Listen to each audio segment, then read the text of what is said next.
আসল তৃণমূলকে মমতা তৃণমূল না নব তৃণমূল? আজকে নির্বাচন কমিশনে গিয়েছিলেন কালীঘাট অর্থাৎ মমতা বন্দ্যোপাধ্যায়ের তৃণমূলের সাংসদরা। তারা গিয়ে 14 পাতার চিঠি জমা দিয়ে এলেন। আসল তৃণমূল কারা? এর আগে ঋতব্রত বন্দ্যোপাধ্যায় সন্দীপন সাহার নেতৃত্বে গিয়েছিলেন নব তৃণমূলের প্রতিনিধিরা, যারা অনেকে বিধায়ক। কথা বলবো প্রতিনিধি মৈত্রীর সঙ্গে। মৈত্রী, এখন কোন জায়গায় দাঁড়িয়ে আছে বিষয়টা? দেখো, এখন এই মুহূর্তে দাঁড়িয়ে দুই পাল্টা যে দুই পক্ষ রয়েছে, অর্থাৎ একদিকে মমতা তৃণমূল এবং অন্যদিকে নব তৃণমূল, দুই পক্ষের তরফ থেকেই তাদের কাছে সমস্ত রকমের নথি এবং দলের যে সাংগঠনিক নির্বাচন সংক্রান্ত সমস্ত রকমের তথ্য জাতীয় নির্বাচন কমিশন চেয়ে পাঠিয়েছিল। আজ বিকেল 5:30টার মধ্যে সেই নথি দুপক্ষেরই জমা দেওয়ার কথা। ইতিমধ্যেই আমরা দেখলাম যে মমতা বন্দ্যোপাধ্যায় ফ্র্যাকশনের 3 সাংসদ তারা গিয়ে 14 পাতার একটি নথি জমা দিয়ে এসেছেন। এবার জাতীয় নির্বাচন কমিশন যেটা করবে, এই দুপক্ষের নথি তারা খতিয়ে আমি একটু জানতে চাই, এই 14 পাতার নথিতে কি কি জমা দেওয়া হয়েছে? দেখো, এই 14 পাতার নথিতে মূলত মমতা বন্দ্যোপাধ্যায় ফ্র্যাকশনের তরফ থেকে দল যবে থেকে গঠন হয়েছে তারপর থেকে সাংগঠনিক ভাবে যে যে পদে নির্বাচন হয়েছে, কিভাবে পদাধিকারী নিয়োগ করা হয়েছে, দলের কনস্টিটিউশন কি ছিল এবং সেই কনস্টিটিউশন মেনে কি কি পদক্ষেপ করা হয়েছে, এমনকি যখন বিক্ষুব্ধ গোষ্ঠী তৈরি হলো বা যারা বিক্ষুব্ধকারী হলেন তাদের ক্ষেত্রে কি কি পদক্ষেপ করা হয়েছিল এবং সেক্ষেত্রেও কনস্টিটিউশন মেনে পদক্ষেপ করা হয়েছিল কিনা, সেই সমস্ত কিছু পুঙ্খানুপুঙ্খভাবে তথ্য সহকারে তুলে ধরা হয়েছে। 14 পাতার এই নথিতে সই করেছেন খোদ চেয়ারপারসন মমতা বন্দ্যোপাধ্যায়। এবং এক্ষেত্রে দাঁড়িয়ে তাদের যেটা বক্তব্য, যে যদি মমতা বন্দ্যোপাধ্যায় এবং এই যে ন্যাশনাল ওয়ার্কিং কমিটি রয়েছে তার যদি কোনো গুরুত্ব না থাকে এবং সেটা যদি ভেঙে গিয়ে থাকে, তাহলে এবছরের গোড়ার দিকে সাংসদদের জন্য যে ফর্মে এবং ফর্ম ডি সই করা হয়েছিল, যেখানে স্বাক্ষর ছিল চেয়ারপারসন হিসেবে মমতা বন্দ্যোপাধ্যায়, তাহলে সেটারও ভ্যালিডিটি থাকে না। ফলে এই সাংসদদেরও তাদের যে অস্তিত্ব এবং যে বিধায়কদের অস্তিত্ব, সেক্ষেত্রে তাদের ভ্যালিডিটি নিয়েও প্রশ্ন উঠে যায়। ফলে এই সমস্ত কিছুই তথ্য সহকারে 14 পাতার নথি সহ তুলে ধরা হয়েছে জাতীয় নির্বাচন কমিশনের কাছে। এবার জাতীয় নির্বাচন কমিশন দুপক্ষের নথি খতিয়ে দেখবে এবং আইনি দিক খতিয়ে দেখে তাদের চূড়ান্ত সিদ্ধান্ত জানাবে এই দাবি এবং পাল্টা দাবির পরিপ্রেক্ষিতে। বেশ মৈত্রী, আর কমিশন থেকে বেরিয়ে এসে কল্যাণ বন্দ্যোপাধ্যায় তিনি কি বললেন দেখুন। পুরোটাই ইলিগাল, অবৈধ, এটা ফ্রড, এরা যে ফ্রডের প্রোডাক্ট, এমএলএ হিসেবেও রয়েছে, is the product of fraud. কি করে করে এসব? আমরা আজকে যা জমা দিয়েছি, আমরা যা বলছি, আমরা লিগালি সাউন্ড, কিন্তু ওরা বিজেপির সাপোর্টে রয়েছে, পুলিশ সঙ্গে রয়েছে, ইডি সঙ্গে রয়েছে, সিবিআই সঙ্গে রয়েছে, অনেক ইনস্টিটিউশন সঙ্গে রয়েছে। তাই ওদের ইলিগাল ওয়ার্কটাও হয়তো লিগাল হবে, কিন্তু লিগালি উই আর সাউন্ড। লড়ে নেবো পশ্চিমবাংলায়, দেখিয়ে দেবো, আদালতে দেখাবো, জনতার আদালতে দেখাবো।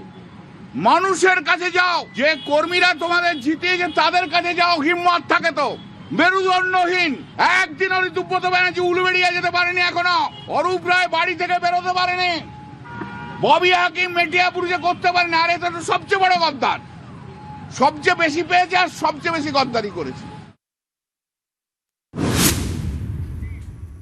এই যে তৃণমূল, মমতা তৃণমূল 14 পাতার চিঠি দিল, সমস্ত তথ্য দিল, এবার নব তৃণমূল তারা কি ধরে রাখতে পারবে?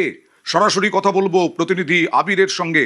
আবির, নব তৃণমূলের ভূমিকা কি হবে? নব তৃণমূলের সম্ভাব্য দাবি কি এবং নব তৃণমূল কতটা এখন পোক্ত জায়গায় আছে?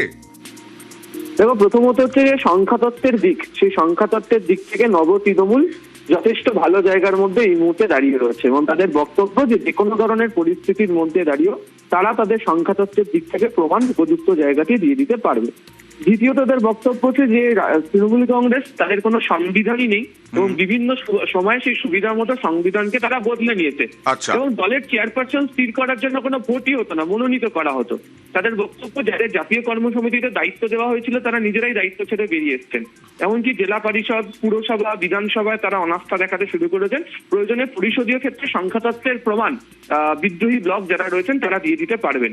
এবং হাতে গরম উদাহরণ তারা দেখাচ্ছেন। চন্দ্রিমা ভট্টাচার্য, যাকে কালীঘাট পৌঁছে তৃণমূল কংগ্রেসের তরফ থেকে রাজ্য সভাপতি করা হয়েছিল, তিনি বিদ্রোহী ব্লকের নিয়োগের ক্ষেত্রে চলে এসছেন। এবং তুমি জানো যে 2025 সালে একবার জাতীয় কর্মসমিতির তালিকা পাঠানো হয়েছিল, কিন্তু সেই তালিকা সকলের সহমতি নিয়ে মিটিং করে গঠন করা হয়নি। এই বিষয়গুলো তারাও নির্বাচন কমিশনের কাছে জানাতে চলেছেন চিঠি মারফত। সংখ্যা তত্ত্বের দিক থেকে অনেকটাই এগিয়ে, ভারে অনেকটা এগিয়ে। দিল্লিতে তৃণমূলের নাম, লোগো, অ্যাকাউন্টের লড়াই। গত বৃহস্পতিবার কমিশনের সঙ্গে বৈঠক করেন ঋতব্রতরা। তারা কি দাবি করেছিলেন?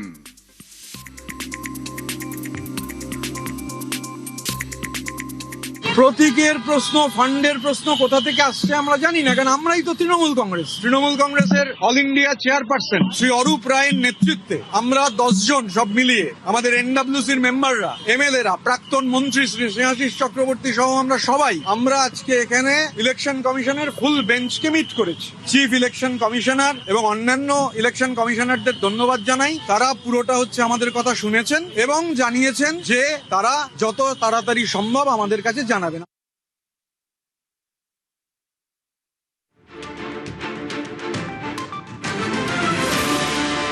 তৃণমূলের লোগো, তহবিল কার দায়িত্বে? জোড়াফুল কি হারাতে চলেছেন মমতা কি ধরেই নিয়েছেন? প্রতীক হাতছাড়া হতে চলেছে? মমতা বন্দ্যোপাধ্যায়ের মন্তব্যে জোর জল্পনা। দেখুন।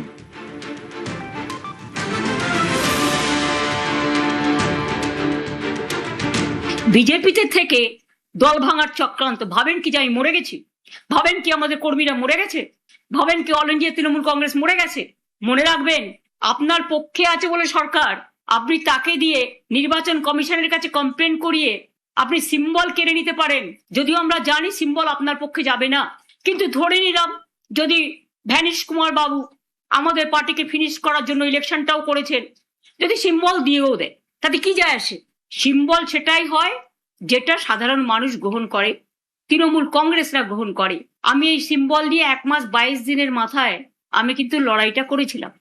তখন আমি সিম্বলটাও কাউকে চেনাতে পারিনি। আর এখন দরকার আমি গলায় সিম্বলটা ঝুলিয়ে মানুষের কাছে যখন বেরোবো, আপনারা কি আমার কণ্ঠরোধ করতে পারবেন? তিনি কি ধরেই নিয়েছেন প্রতীক হাতছাড়া? আর এই নিয়ে পাল্টা কটাক্ষ ঋতব্রতর। এখন এত গেল রব কেন?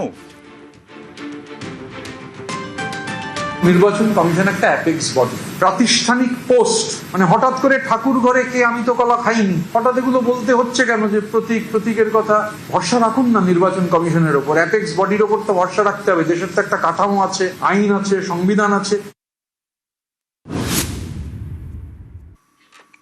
আসল তৃণমূলকে মমতা তৃণমূল না নব তৃণমূল? আজকে নির্বাচন কমিশনে গিয়েছিলেন কালীঘাট অর্থাৎ মমতা বন্দ্যোপাধ্যায়ের তৃণমূলের সাংসদরা। তারা গিয়ে 14 পাতার চিঠি জমা দিয়ে এলেন। আসল তৃণমূল কারা? এর আগে ঋতব্রত বন্দ্যোপাধ্যায়, সন্দীপন সাহার নেতৃত্বে গিয়েছিলেন নব তৃণমূলের প্রতিনিধিরা, যারা অনেকে বিধায়ক। কথা বলবো প্রতিনিধি মৈত্রীর সঙ্গে। মৈত্রী, এখন কোন জায়গায় দাঁড়িয়ে আছে বিষয়টা?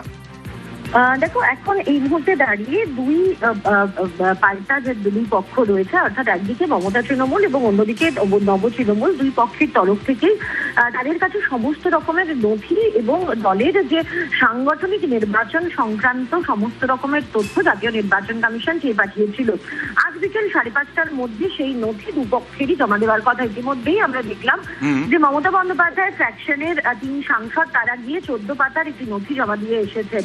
এবার জাতীয় নির্বাচন কমিশন যেটা করবে, এই দুপক্ষের নথি তারা খতিয়ে আমি একটু জানতে চাই, এই 14 পাতার নথিতে কি কি জমা দেওয়া হয়েছে? দেখো, এই 14 পাতার নথিতে মূলত মমতা বন্দ্যোপাধ্যায় ফ্র্যাকশনের তরফ থেকে দল যবে থেকে গঠন হয়েছে, তারপর থেকে সাংগঠনিক ভাবে যে পদে নির্বাচন হয়েছে, কিভাবে পদাধিকারী নিয়োগ করা হয়েছে, দলের কনস্টিটিউশন কি ছিল এবং সেই কনস্টিটিউশন মেনে কি কি পদক্ষেপ করা হয়েছে, এমনকি যখন বিক্ষুব্ধ গোষ্ঠী তৈরি হলো বা যারা বিক্ষুব্ধকারী হলেন তাদের ক্ষেত্রে কি কি পদক্ষেপ করা হয়েছিল এবং সেক্ষেত্রেও কনস্টিটিউশন মেনে পদক্ষেপ করা হয়েছিল কিনা, সেই সমস্ত কিছু পুঙ্খানুপুঙ্খভাবে তথ্য সহকারে তুলে ধরা হয়েছে। 14 পাতার এই নথিতে সই করেছেন খোদ চেয়ারপারসন মমতা বন্দ্যোপাধ্যায়। এবং এক্ষেত্রে দাঁড়িয়ে তাদের যেটা বক্তব্য, যে যদি মমতা বন্দ্যোপাধ্যায় এবং এই যে ন্যাশনাল ওয়ার্কিং কমিটি রয়েছে তার যদি কোনো গুরুত্ব না থাকে এবং সেটা যদি ভেঙে গিয়ে থাকে, তাহলে এবছরের গোড়ার দিকে সাংসদদের জন্য যে ফর্মে এবং ফর্ম ডি সই করা হয়েছিল, যেখানে স্বাক্ষর ছিল চেয়ারপারসন হিসেবে মমতা বন্দ্যোপাধ্যায়, তাহলে সেটারও ভ্যালিডিটি থাকে না। ফলে এই সাংসদদেরও তাদের যে অস্তিত্ব এবং যে বিধায়কদের অস্তিত্ব সেটা সেক্ষেত্রে তাদের ভ্যালিডিটি নিয়েও প্রশ্ন উঠে যায়। Okay. ফলে এই সমস্ত কিছুই তথ্য সহকারে 14 পাতার নথি সহ তুলে ধরা হয়েছে জাতীয় নির্বাচন কমিশনের কাছে। এবার জাতীয় নির্বাচন কমিশন দুপক্ষের নথি খতিয়ে দেখবে এবং আইনি দিক খতিয়ে দেখে তাদের চূড়ান্ত সিদ্ধান্ত জানাবে এই দাবি এবং পাল্টা দাবি পরিপ্রেক্ষিতে। বেশ মৈত্রী, আর কমিশন থেকে বেরিয়ে এসে কল্যাণ বন্দ্যোপাধ্যায় তিনি কি বললেন দেখুন। পুরোটাই ইলিগাল, অবৈধ, এটা ফ্রড, এরা যে ফ্রডের প্রোডাক্ট, এমএলএ হিসেবেও রয়েছে, is the product of fraud. কি করে করে এসব?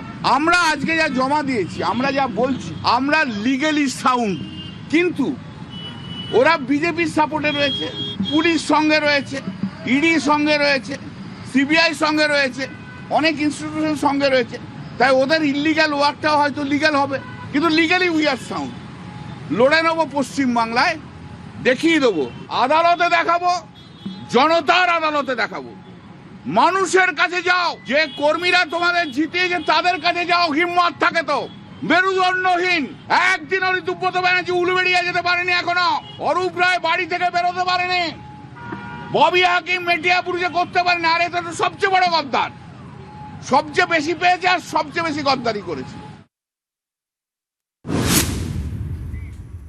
এই যে তৃণমূল, মমতা তৃণমূল 14 পাতার চিঠি দিল, সমস্ত তথ্য দিল, এবার নব তৃণমূল তারা কি ধরে রাখতে পারবে? সরাসরি কথা বলবো প্রতিনিধি আবিরের সঙ্গে।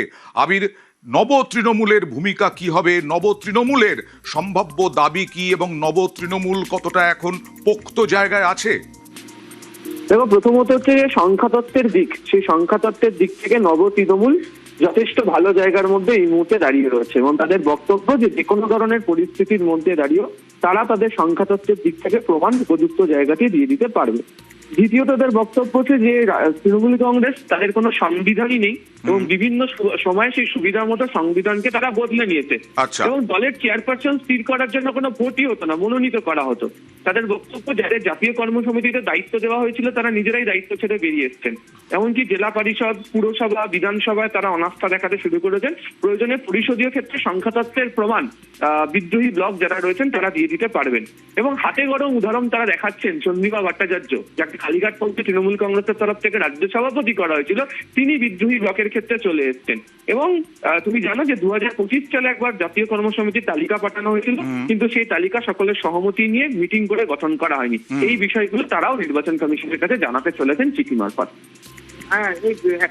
সংখ্যাতত্ত্বের দিক থেকে অনেকটাই এগিয়ে, ভারে অনেকটা এগিয়ে। দিল্লিতে তৃণমূলের নাম, লোগো, অ্যাকাউন্টের লড়াই। গত বৃহস্পতিবার কমিশনের সঙ্গে বৈঠক করেন ঋতব্রতরা। তারা কি দাবি করেছিলেন?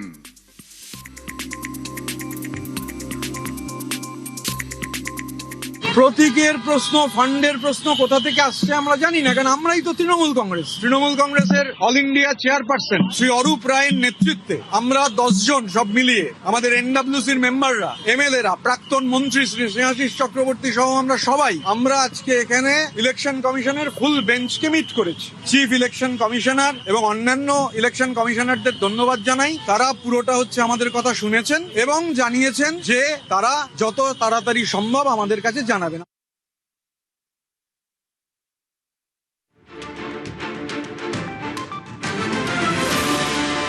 তৃণমূলের লোগো, তহবিল কার দায়িত্বে? জোড়াফুল কি হারাতে চলেছেন মমতা? মমতা কি ধরেই নিয়েছেন? প্রতীক হাতছাড়া হতে চলেছে? মমতা বন্দ্যোপাধ্যায়ের মন্তব্যে জোর জল্পনা দেখুন।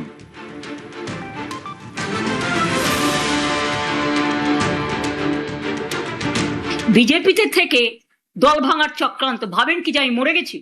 ভাবেন কি আমাদের কর্মীরা মরে গেছে? ভাবেন কি অল ইন্ডিয়া তৃণমূল কংগ্রেস মরে গেছে?